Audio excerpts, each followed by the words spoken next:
Good morning, everyone. Welcome to today's session. We might just give it another minute or so while we're waiting for everyone else to join.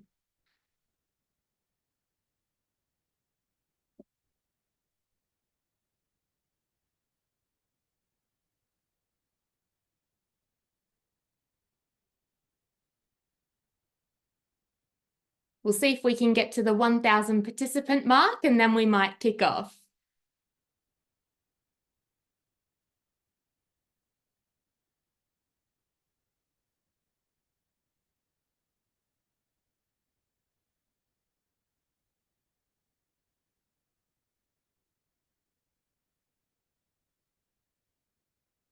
All right, we're slowly increasing now.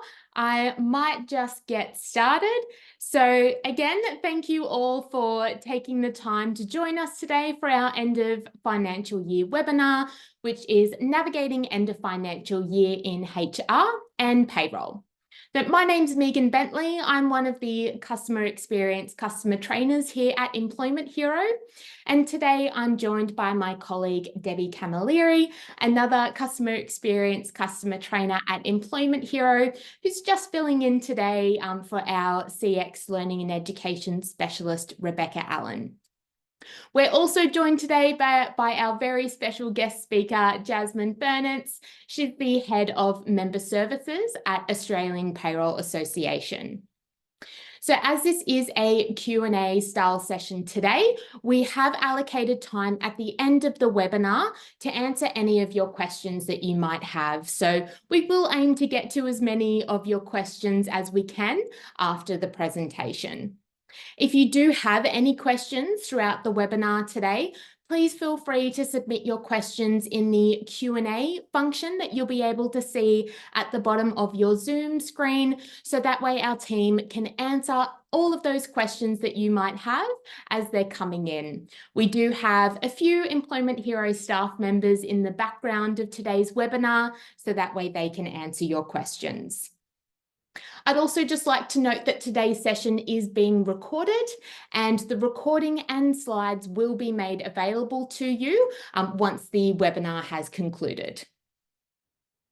So as I previously mentioned, we do have 3 speakers today. We have Jasmine Fernance, Head of Member Services from Australian Payroll Association.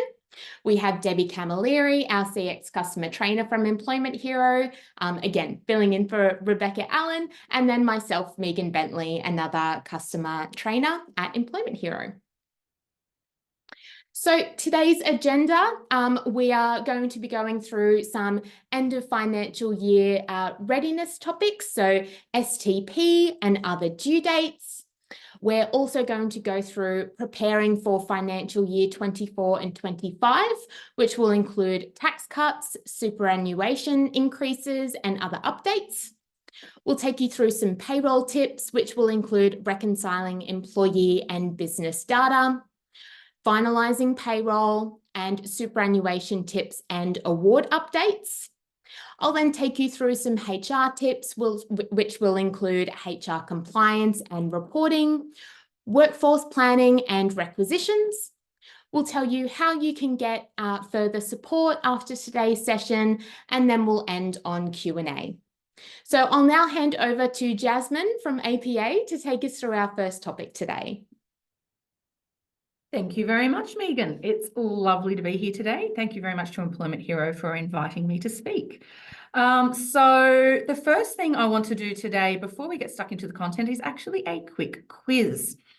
So STP finalisation, it's going to come up really fast. End of year always does come up faster than we expect. And the due date is the 14th of July, which is actually a Sunday this year. So I'd like everyone to have a look at the quiz that should have just popped up on your screen. And have a bit of a vote. What do you think? Because it's on a Sunday, does this mean finalisation is brought forward to Friday the 12th of July? Or does it remain on Sunday the 14th of July? Or is it being delayed for a day to Monday the 15th of July? I'll give everyone a few seconds to select what they think it might be.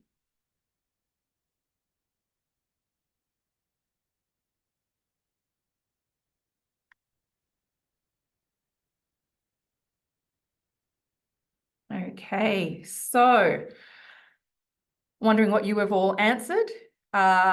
Let's see how everybody might have voted. And the actual answer is over on the next slide. The date does not change. It is still the 14th of July, which is Sunday. So every year, finalisation is the 14th of July, and because it's a completely digital process, it's all online, the ATO systems can accept data on any day of the week at any time. So you can work on the weekend if you want and submit your data on Saturday the 13th or Sunday the 14th. If you don't work on the weekend at all, if payroll teams are not working, then you will have to submit it by the 12th, so it gets there by the 14th. But you can still continue to submit on the 13th and the 14th as well. The date does not change. Now, when we're looking at submitting our data, we do need to make sure that it includes all pay runs and all pay days or pay dates that have occurred up to and including the 30th of June. So what this means is in a normal pay event throughout the year, if you're doing an out of cycle pay run, you have options. So throughout the year, you can either submit the pay event on or before that payday that you make the payment, or you can include that out of cycle pay run in your next regular pay event that you lodge. However, you can't do that at the end of the financial year if the next pay event falls into the next year. So if you do an out of cycle pay run on the 27th of June, for example, and your next regular pay run is the 5th of July, you do need to submit that pay event in June to ensure that that payday is included in this financial year's STP data and income statements for your employees. Other end of financial year due dates that we need to consider, superannuation still remains as a quarterly contribution at a minimum. So your April to June contributions for your super are still due on the 28th of July. And if you pay them by the 28th of July, you'll be meeting your SG obligation. There are other things, though, in regards to payment of super that might be impacted if you do make those payments in July rather than in June. For example, payments made in July will count towards an employee's concessional contribution cap for next year. Also, if the payment is made into the employee super fund in the new financial year, it means that as an employer, you can't claim a tax deduction for that super in the current year. So for your SG obligations, the due date is still absolutely the 28th of July, but there are other implications for paying it in July. Payroll tax annual returns is something else that most employers would need to be looking at coming up for end of year. Now, most states and territories, the due date for the annual return is the 21st of July, though the ACT, New South Wales and South Australia theirs have been delayed. They actually changed their legislation a couple of years ago, and theirs are all on the 28th of July. So once we have finalised and once we are done with our end of year, we now need to start thinking about, well, what do we need to do to prepare for the new financial year? Because there are changes. So for the new year, one of the first things that's probably on everybody's minds are the stage 3 tax cuts. Now, these tax cuts are effective from every payday from the 1st of July, and it does not matter what the pay period is. Now, we're getting lots of questions about this at the moment. What if your pay period is pay period end 30 June and the pay relates to June, but you make the payment on the 3rd of July? Well, that means they get the tax cuts in that 3rd of July pay run because it's always based on payday. These tax cuts not only impact our ordinary individual taxes, the tax cuts also apply to your foreign tax scales and your working holiday maker tax scales as well. They are all changing. Foreign residents, Australian residents, and working holiday makers. So keep an eye out, obviously, with Employment Hero and on your system for those tax cuts to be implemented. Some of the other changes obviously occurring from the 1st of July are superannuation. So most people who have been in payroll for a few years now are probably starting to get used to this. 1st of July every year now, we've been having increases. And that doesn't change this year. From the 1st of July, our super will increase from 11% to 11.5%. Now, how employers manage that increase is dependent on their, essentially their contract of employment with their employees and how they actually pay them their pay packages. So if you have employees who are on a salary plus super, then that additional super is paid on top of their pay. Many employers have, though, what we refer to as total remuneration packages or TRPs, where the salary is including super. And those employers should be looking at obtaining legal advice regarding their contractual obligations, because there is some possibility that that increase can be absorbed into the package, which means the super is increased by 0.5%, but then the take-home pay is decreased by 0.5%. If you're going to be looking at doing that because you have a salary package including super, do get legal advice on your contracts and do make sure you communicate well in advance with your employees. Now, again, in regards to super, it is based on payday. So every payday from the 1st of July, you will be paying 11.5%, even if the pay period was in June. It's based on the employee's payday. So if your payday is 1 July onwards, 11.5% super will apply. Other updates that are effective the 1st of July, we have government paid parental leave increasing from 20 weeks to 22 weeks for any employee whose child is born or adopted from the 1st of July onwards. Now, this will impact the employee from the perspective of applying for their government paid parental leave through Services Australia. Payroll tax is also updated in a lot of states from the 1st of July each year. So far, we've only had 3 that have announced their budgets, with Victoria receiving a threshold increase to $900,000 from $700,000 from the 1st of July. WA and the Northern Territory have also announced their budgets, and there are no changes to their payroll tax. And all of the other states and territories are releasing their budgets in June, so they are still B2 confirmed. There are other updates to some of our caps. The death benefit and life benefit ETP cap is updated to $245,000. We have increases to the tax-free portion of a genuine redundancy and early retirement scheme payment. We have an increase to the maximum super contribution base, the quarterly base, which will determine how much super you have to contribute per quarter for an employee. And also the concessional and non-concessional contribution caps have increased as well, though always be mindful, these are an employee's personal caps, not employer caps. A couple of things that we don't yet know in regards to things that normally change on the 1st of July. One of those is the national minimum wage. The Fair Work Commission did announce yesterday that they will be releasing the national minimum wage on Monday. So Monday, 10:30 a.m, if you find the time, log on to the Fair Work Commission website and listen to what the new national minimum wage is going to be.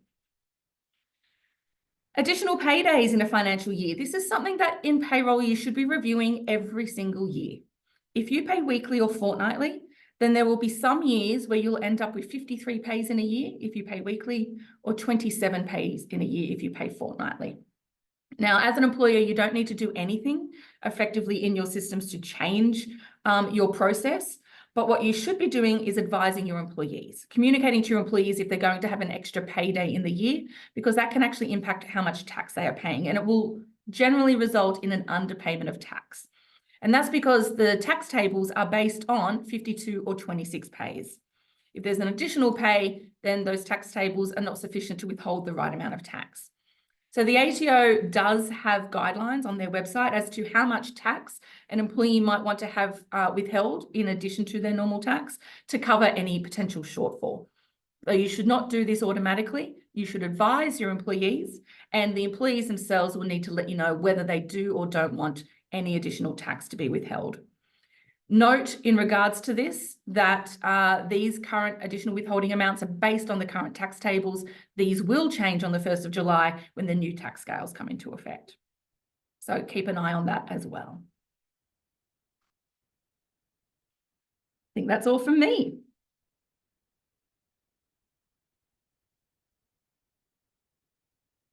So we're now going to pass over to Debbie, who's going to take us through our payroll tips today. Thank you, Jasmine. Today we'll be going through a number of payroll tips to set you up for success throughout the end of financial year. We'll cover a relatively high-level overview of the process, but don't stress if you're not able to take notes. We will have detailed guides included in the resources that you will see and have available at the end. So let's look at, before our finalisation, we need to be looking at our reconciliation. So this process is where we take a few steps and recommend I'm terribly sorry, I just got my tongue tied. Before going through the reconciliation process, there will be a few steps we recommend taking to reconcile your employees and business data. The first step is to review your employee details. This can be done in the Employment Hero payroll platform by running an employee details report, filtered to a few specific display columns. Email addresses, as these will be used to send notifications to employees to advise their income statements and are tax ready in MyGov. Tax file numbers should be reviewed to ensure they have been provided and are accurate. This is the time to be checking for anyone who has not previously provided you with their tax file number. Residential address. While you won't be sending a physical income statement, the employee's residential address can cause a validation warning to appear in an STP event if it is incorrectly formatted. The single touch payroll filter can be used to view an employee's closely held status or other STP income types. This is useful for businesses that have closely held employees reported on a quarterly basis, as therefore need to lodge a separate finalisation event for them.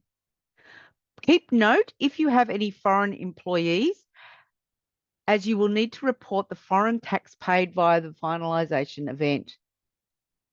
If working holiday makers are part of your workforce, it is essential the tax file declaration settings are correct and the home country as per the employee's visa is selected. Because working holiday makers are taxed differently, an incorrect classification may affect their tax return. So then on the HR side, we do always recommend that you start maintaining Employment Hero HR data from the moment that your employees are added in. This will be regardless of which payroll platform you are integrated with, just to ensure that your employee data is up to date.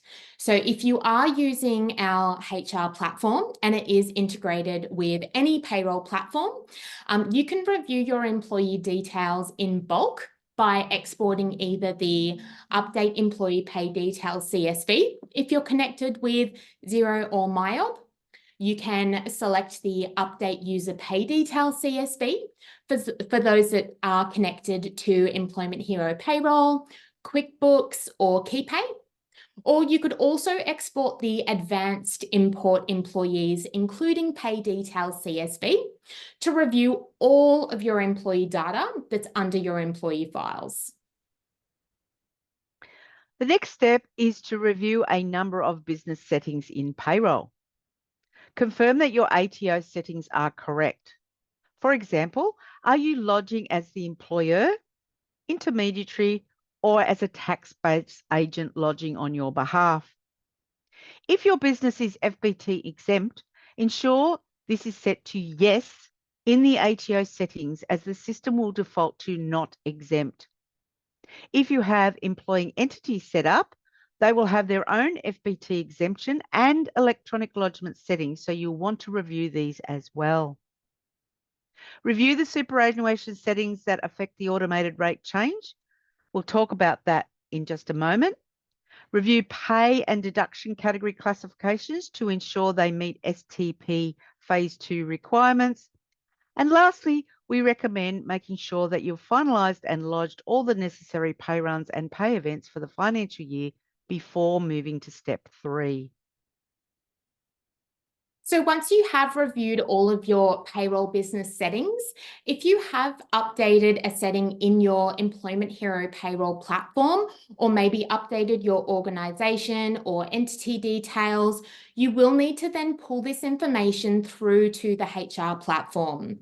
So by performing this action in HR straight away, it will then just ensure that both platforms have consistent data, and you can have that peace of mind that the most up-to-date information is being displayed and used in the HR platform. So failure to do this in a timely manner will then mean that your HR platform settings will then continue to override any changes that you may have made in your Employment Hero payroll platform. So it's also a really, really good opportunity for you to review your payroll integration issues dashboard in the HR platform, just to ensure that there aren't any payroll errors that do need addressing. Step 3 is to reconcile your payroll year-to-date data against what has been lodged with via STP. We recommend that you reconcile using an update event. as it means that you will be able to add reportable fringe benefit amounts. If there are any changes made to the payroll settings or figures, you can lodge the ATO event to refresh the data. When you create the update event, download the workbook and review the STP year-to-date, itemised gross, ETP and payroll year-to-date figures.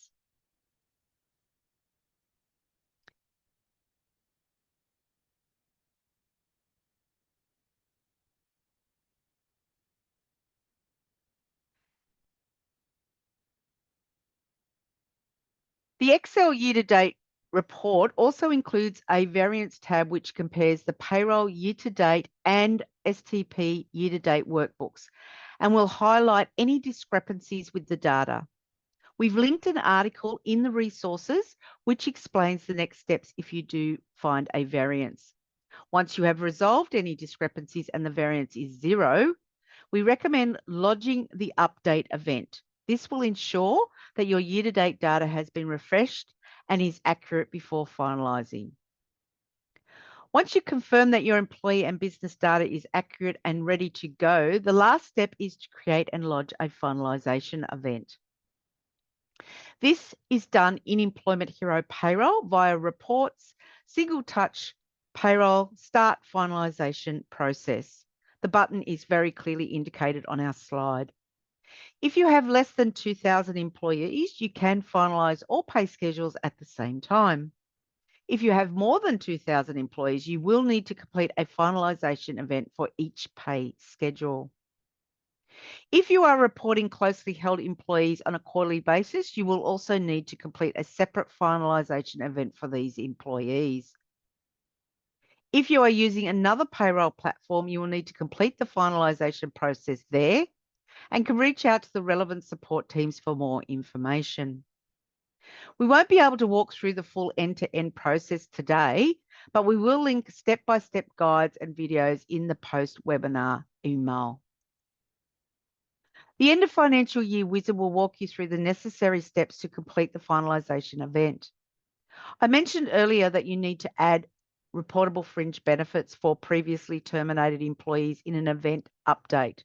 However, the finalisation event is where you will need to enter any reportable fringe benefit amounts for active employees. Also, if you have any employees flagged as foreign employment income, you will need to enter an amount for foreign tax payable or paid before you can proceed. This step will not appear if you do not have any foreign employees. The finalisation event also includes an electronic finalisation declaration as the last step before you lodge the event. Once the finalisation event has been submitted successfully, you will be able to send notifications to your employees to advise that their income statements are now tax ready. Earlier, Jasmine talked us through the changes being made to the super rate in the upcoming financial year. Let's take a look at how this is managed in Employment Hero Payroll. The system will automatically apply the rate increases across all businesses, except in the following circumstances.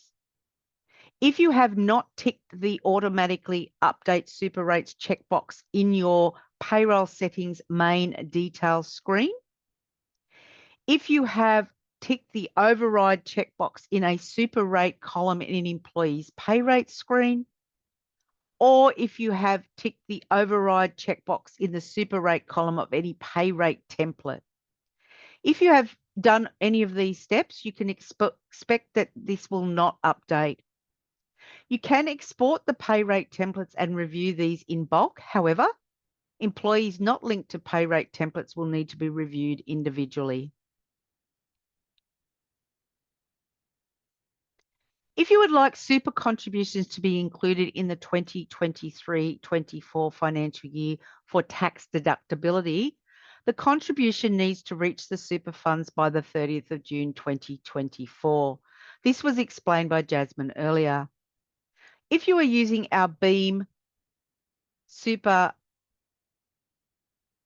clearinghouse, the super batch will need to be successfully processed by the following dates and times.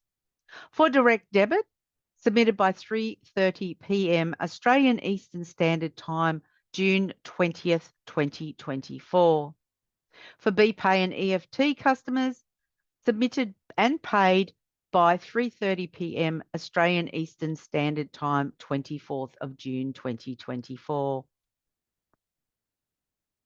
So when it comes to the HR platform, the superannuation rate field that's held in the HR platform is purely cosmetic and it's used for record keeping purposes only. So the superannuation rates do not automatically update on the HR platform, nor does this field actually then sync across to your payroll platform. Now, this will be any payroll platform that you're connected to, not just Employment Hero payroll. So it will only appear for employees that are paid on a per annum basis. And this will display for you during that initial onboarding stage when you're adding them to your HR platform, or when you're creating or updating your employee salary records. So the superannuation rate field also isn't visible to your employees when they're viewing their own HR profile. So you may wish to download one of the import employee CSV reports in HR. So that way, when you're going through that cross-referencing employee data recommendation to make sure that your employee data is accurate and correct before end of financial year, this will also be a really perfect opportunity for you to update your annually paid employee superannuation rates. So with all of this in mind, however, it does mean that you should always manage the super guarantee increase in your respective payroll platforms. Moving now to award and minimum wage updates.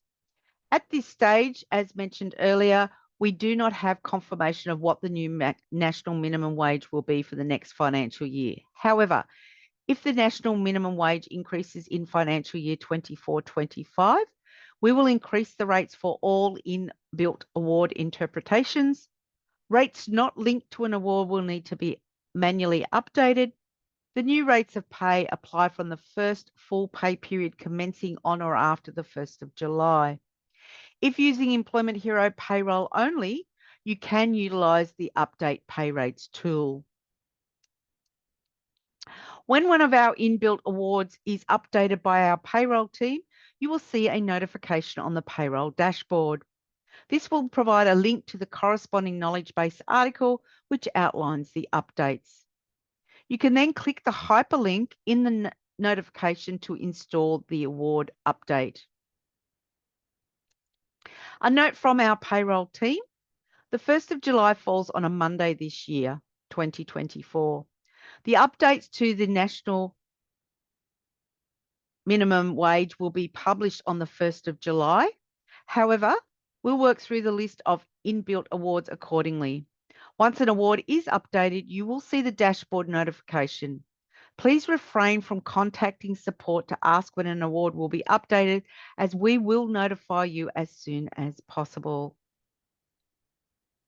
So should the national minimum wage increase, once you have updated your award in your payroll platform, you will then need to pull this information through to the HR platform in order to update all employees' salaries with the new rates.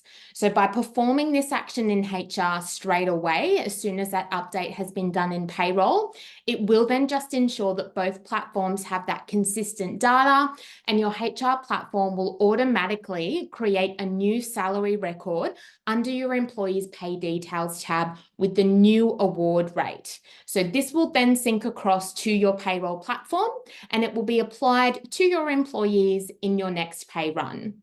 So if you fail to do this in that really timely manner, it will then mean that your employees' pay rates will continue to reflect the rate prior to the increase, and that rate will then be pulled into your pay run. So always do this update as soon as possible in HR. It's also going to be a really good opportunity to export that advanced pay detail CSV from HR, again, just to ensure that all of your employees' rates have been updated correctly. So I'm now going to take you through some additional steps that you can take in the HR platform to help prepare you for end of financial year. So first and foremost, it is important to note that end of financial year is largely handled within your payroll software or by your payroll department. However, there are several areas that you should consider with regards to HR, just about your obligations surrounding regulation and compliance. So as you begin to prepare for end of financial year, just to recap slide 1, which we discussed earlier, this is a really great time to remind your staff members to review and update all of their personal details, including their tax declaration, particularly in case there's anything that may have changed for them for the financial year, such as no longer having a student help debt, and also just making sure that they check their banking details and their superannuation fund as well. So it's that really good time of year to hit reset and just ensure that your systems are the most up to date with both the ATO and the Fair Work Commission requirements. So you should also ensure that you are reviewing the Fair Work regulation for any changes that have been made. For example, there may be some updates to the National Employment Standards, which then may impact some of your current policies or employment contracts. So end of financial year is similar to the beginning of a new year, where it's that really great time to reflect and revisit your workplace culture and also your workplace goals. So it's a good time to review your HRIS system just to see what areas maybe that you could be utilising if you have temporarily pressed pause on launching a particular feature or module to your employees. If you do set quarterly or even annual goals and OKRs in the platform, it could be a really good time to run your goals report in HR just to review and ensure that all of your goals are on track and identify and address any goals that may be off track. It's also the perfect time to assess your company culture by issuing an engagement survey from your custom surveys module and maybe even sending out an employee happiness survey as well. You'll be able to also review your existing company values in the platform and maybe potentially make any slight changes that may or may not be required.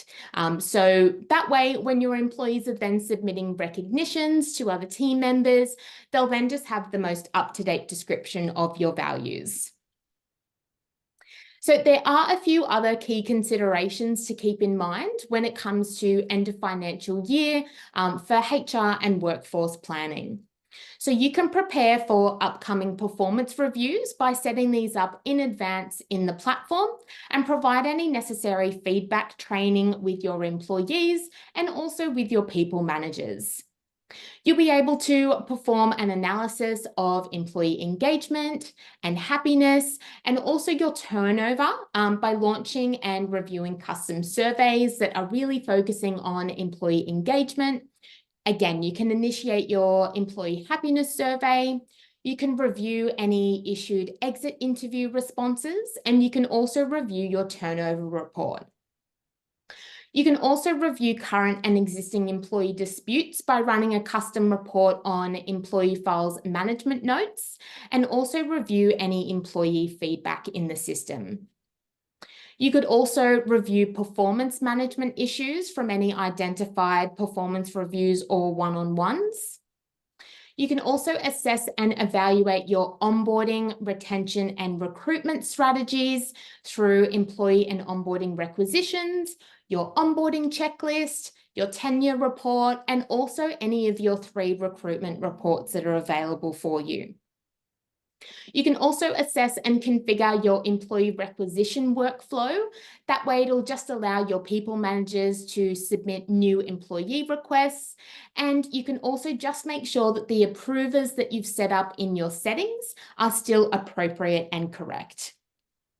You can also use the time as an opportunity to identify and plan for any new roles in the upcoming financial year. You can do this by using our Smart Match tool to help you build your talent pipeline, as well as consider any existing employees for any internal promotions as well. It's also a really great idea to let your team know what they can claim on tax if they have been working from home. You can do this by sharing useful resources and links to the ATO on your company feed via an announcement. We're just going to run a quick poll now. And the question is, how confident are you for your end of financial year preparations?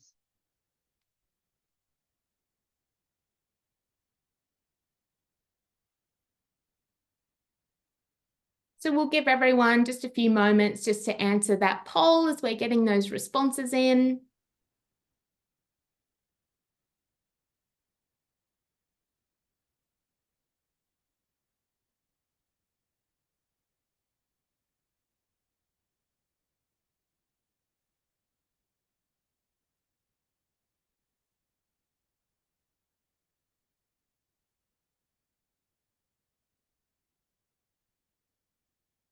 Well, that's excellent news. We've got 80% of people are confident. Isn't that wonderful? So that's great news. And we've only got 5% confused. Please keep those questions coming. We'll try and resolve the confused people. And for the ones not so confident, if you've got any questions that are coming out of the session, please let us know by putting them in that question and answer space. So now we're up to our next slide. So if you need support during the session, remember you can visit the End of Financial Year Hub to access a number of resources, videos, and checklists.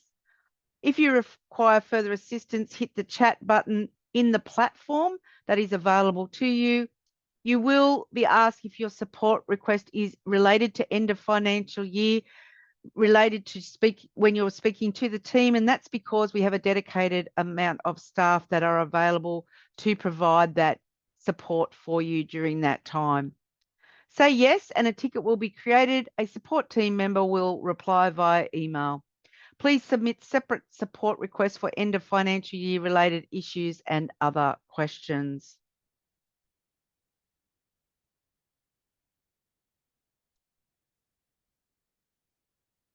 Okay, I think before we get to some of the Q&As, I just wanted to mention that at the Australian Payroll Association, we do have some virtual end-of-year seminars coming up. So if you are wanting to learn more about your year-end processes, not from a system perspective, but from an overall payroll perspective, we are running those sessions. The first one is on the 6th of June and the second one is on the 12th of June. And as well as covering off year end and also all of your obligations from 1 July onwards, we'll also be doing a year in review. So all of the things that have changed in the last 12 months to make sure that you were across those, and also looking into the future to some of the proposed changes and things that we're expecting to happen over the next 12 months. Joining us in those classrooms will be Chantel Wayman from the ATO. Chantel is a director in the STP space. So she will be there to provide a bit of an update around some of the common errors and issues that the ATO sees in regards to year end, so you can help prepare in advance to make sure you don't make any of those errors. So she'll be joining us to talk us a little bit about that. So hopefully, if you're interested in those sessions, hop online. There is a QR code there. Join us for that and hopefully see you there. Okay, so now we do have our dedicated Q&A time. So if you do still have any burning questions that maybe we didn't answer in the slide and session today, please keep sending them through to the Q&A function, but we will start to answer some of those questions and they'll be answered by either myself, Jasmine, or Debbie, depending on the question. So I might start from the top here. So one of the first questions was, will the slides be available for printout or do we need to take notes? So you will absolutely be receiving a copy of these slides as well as the recording as well.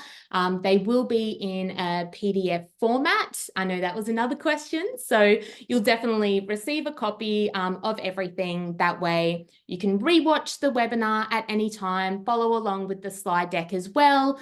And then that way you can make any additional notes that you may need in addition. Okay, so will Employment Hero be providing HR templates for communicating tax and super changes for employees? So we will provide additional resources for you in the email that you'll receive with the link to this recording and also the slide deck as well.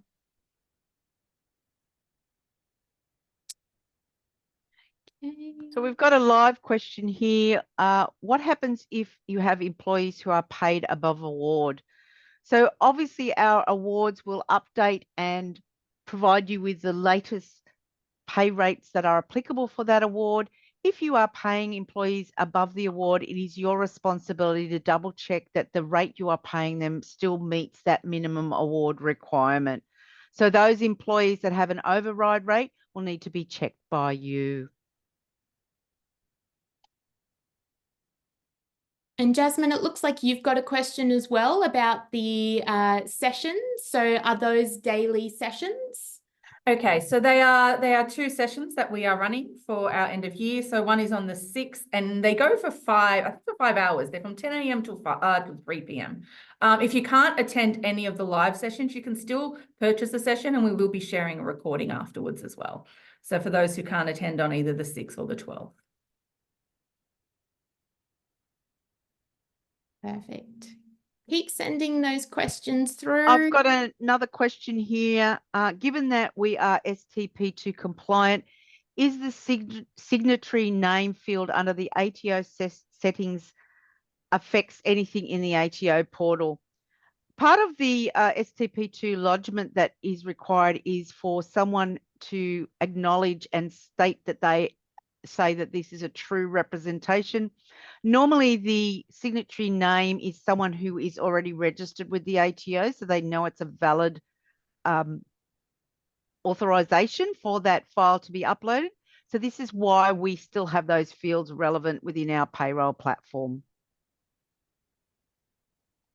Okay, I can see a couple of questions have come in around the 27 fortnights or 53 paydays. Just to be clear on that, it won't apply to every employer. You will need to go and count your paydays in the year because obviously employers have different paydays. Some might pay Monday, Tuesday, Wednesday, Thursday, or Friday. So you will need to go and have a look yourselves. How many paydays does your employer have throughout the year? And if it is 53 paydays for weekly, or if it is 27 for fortnightly, then you can find those ATO not required additional amounts, but recommended additional amounts on the weekly and fortnightly tax table pages on the ATO website. So if you go to the weekly tax table page on the website, scroll down a little bit, it will tell you what the recommended additional tax to be withheld. But be very mindful, you should not be applying this automatically. What you should be doing is letting your employees know that they may want to do this, and it's up to an employee to decide whether they want to increase their tax withheld for the year. You should not make any changes unless the employee has requested it. So I've just found a question here where an organisation is linked to Xero instead of Employment Hero payroll. So the question is centred around where they have super increases and annual award wage rate increases. Do we adjust in Xero and all data will sync to Employment Hero?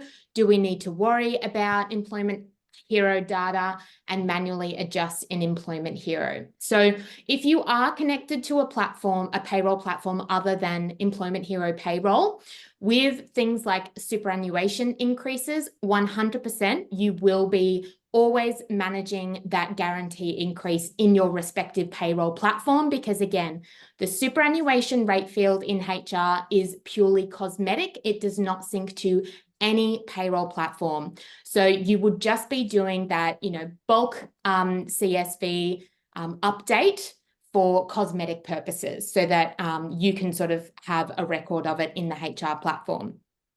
In terms of award wage rate increases, yes, you will be doing the award rate update in Xero or MyOb, whichever payroll platform you are using. However, just keep in mind, as I mentioned before, if you don't also then update the data in your HR platform, HR will continue to override your payroll data. So you will need to do an update in both, because that integration, once you have integrated HR with any payroll platform, the synchronization is not bidirectional. HR will always update payroll. Any business settings or things like superannuation rates that you are updating directly in your payroll platform will not automatically sync back to HR. So you will need to update HR as well as Xero.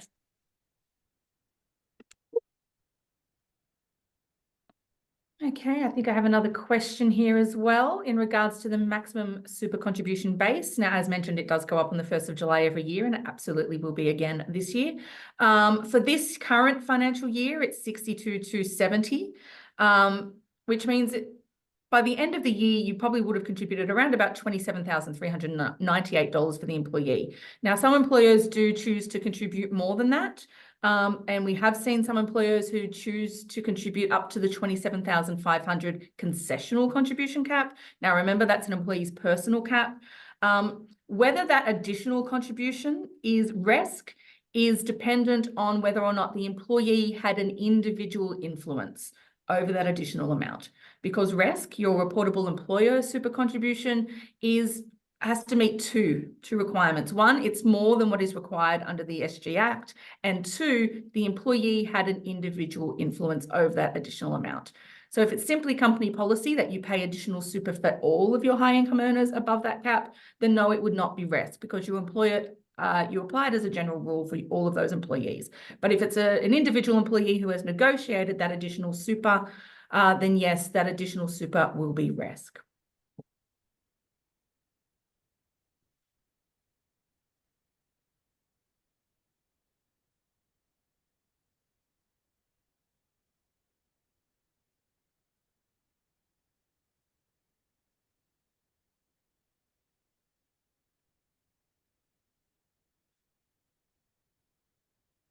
Got another question here in relation to the full pay period start 1/7/2024, and it says, will the new pay rates be applicable then on the date paid 18 July, or will it be applicable on a first paid date, which is 4/7? It's the full pay period after the 1st of July. So if your pay period commences from the 4th of July to the 18th of July, and you're going to pay that, say, on the 20th of July, then the rate is applicable for that entire period, because the full pay period falls after the 1st of July. Yeah, I can see we've got a couple of questions around that as well. That yeah, for your award increases, they always apply from the start of the first full pay period that commences on or after the 1st of July. There is a question there for you, perhaps, Meagan, in relation to they've been using Payroll for 2 years. However, they're about to implement the HR module, and they want to know when would be the best time to do this, before or after end of financial year.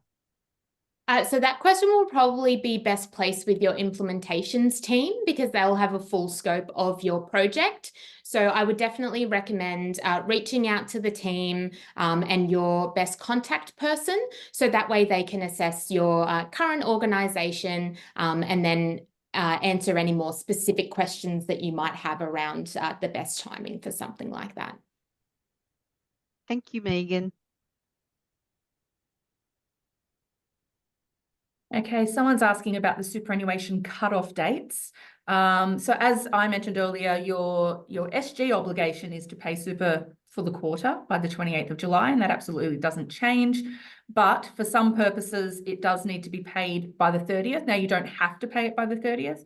All that means is that as an employer, the employer can't claim a tax deduction for that super in the current financial year, because for a tax deduction, it's based on when the funds are received by the super fund. And that's why most of your clearinghouses, depending which clearinghouse you use, will have cutoff dates that they'll be letting you know as to when you need to submit that super in order for it to be in the account by the 30th of June. So my understanding, I think from one of the earlier slides, was Beam's cutoff is the 20th of June if it's a direct debit. So, but if you don't use Beam, if you have another clearinghouse, ask them what is their cutoff to meet that 30th of June deadline. But again, you don't have to pay it by the 30th of June. Your SG obligation is still the 28th of July. And obviously it'll be really hard to meet that 20th of June cutoff if your payday is the 25th of June.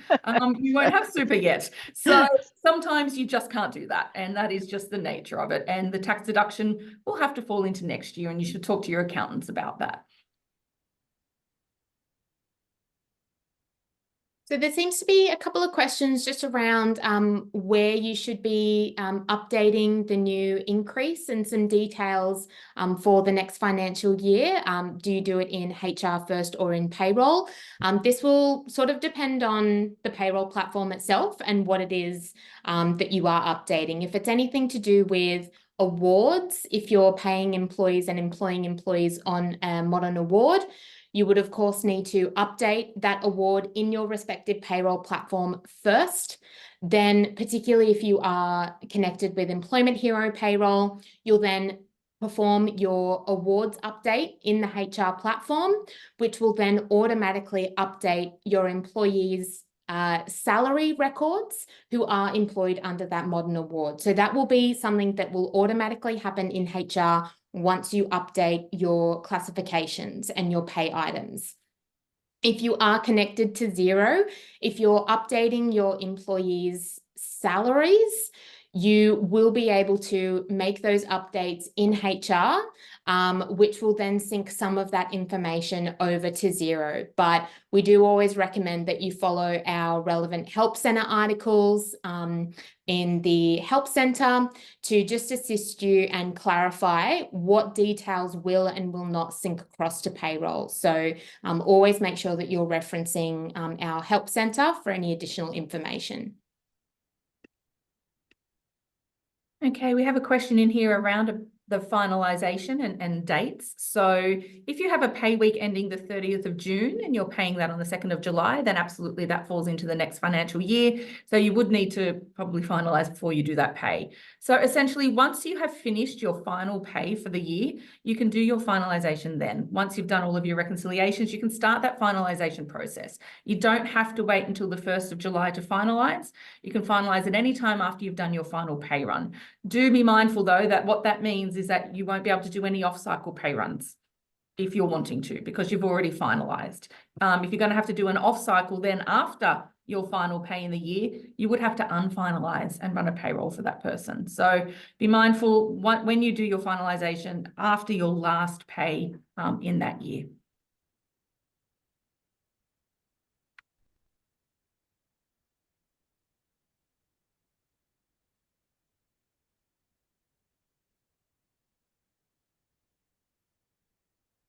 So there's a question about whether or not you should be updating all data in the HR platform through add-ons, update data, update from payroll for each item regularly. What I would always recommend doing is pretty much the only one of those options under your add-ons update data screen that I would recommend regularly updating is your pay items. There's no need for you to update your employee field unless you have made a change to organisation details specifically in your payroll platform, like entity details, for example, there's also no need for you to regularly update your organisation details. So your pay items is going to be the most common one that you will update. If you're not also an admin on your payroll platform, then I would just recommend sort of setting up a little communication strategy between yourself as the HR admin and then your respective payroll admin. So that way any changes that are being made in payroll is being swiftly communicated to you. So that way you can action the HR steps that are going to be required. But you shouldn't need to do it sort of on a weekly basis. It's really more so only whenever updates are made in payroll. Okay, we also have a question here around the quarterly cutoff for super, and are there any different obligations if you have other super contributions that you're making, such as voluntary contributions or even potentially salary sacrifice? So your quarterly obligation for super is in regards to the superannuation guarantee. If there are other contributions that you're paying, for example, salary sacrifice, there is actually no legislation about when that has to be paid to a super fund. That's as per the salary sacrifice agreement between the employer and the employee. So that should form part of your policy as to when you pay those. If you have other contributions, such as employee voluntary contributions, those are your post-tax contributions. Again, there's no specific legislation that covers them overall, but you will find most awards do have a term within them to say that those sorts of contributions have to be paid at least monthly by the 28th of the end of the month. So if you have post-tax voluntary contributions and you're paying quarterly, double check if your employee is covered by an award and if that award has an obligation to pay them more often. There's also a question around when you sync in HR, will this override above award rates? If you are paying above the minimum award, when you do your classifications update and your pay items update in the HR platform, it will automatically create a new salary line with the awards minimum rates. So if you are overriding that minimum, and you have an agreed rate, you will then need to update that new salary record and just make sure that you're ticking the override button, checkbox, sorry, and that way you can then input the overridden rate. So you can either do this in bulk or you can do it individually. Okay, here's an interesting question. A lot of people have been asking this of us recently. Is the super due dates going to change? For example, paid at each pay run. It was announced in last year's federal budget that payday super will come in. It's not coming in though until the 1st of July 2026, and the legislation has not yet been written. So I wouldn't be too concerned about that now because we don't know what that is going to look like. We just do know it is coming, but the government and Treasury are still writing the legislation. For those of you who are members of APA, we will obviously be advising all of our members when we know more about that change.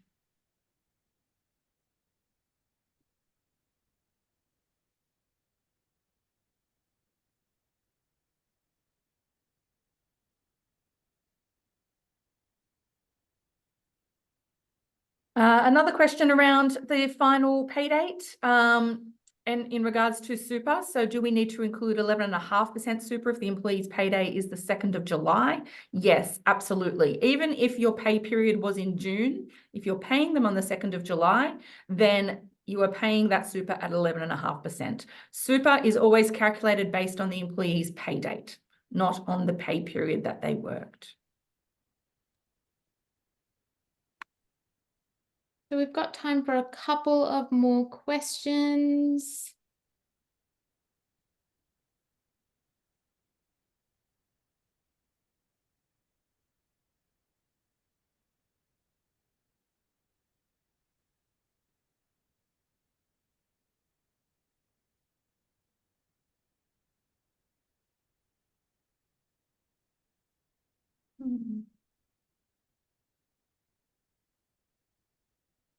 Okay, I think maybe one final question in regards to tax rates. When it comes to a fortnightly pay, if part of your fortnight is in June and the other part of the fortnight is in July, how does the tax apply? It's applied based on the pay date. So if the pay date is in July, then the tax is applicable for that pay, regardless of the pay period. That whole pay will be taxed using the new tax rates.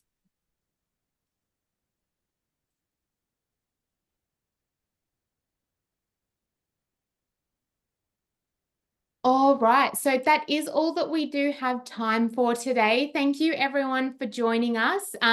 Any outstanding questions that we do have in Q&A, we are going to combine and then provide additional resources for you. Again, you're going to get a copy of the webinar recording and those additional resources. You'll receive all of that in an email that'll be sent to you shortly.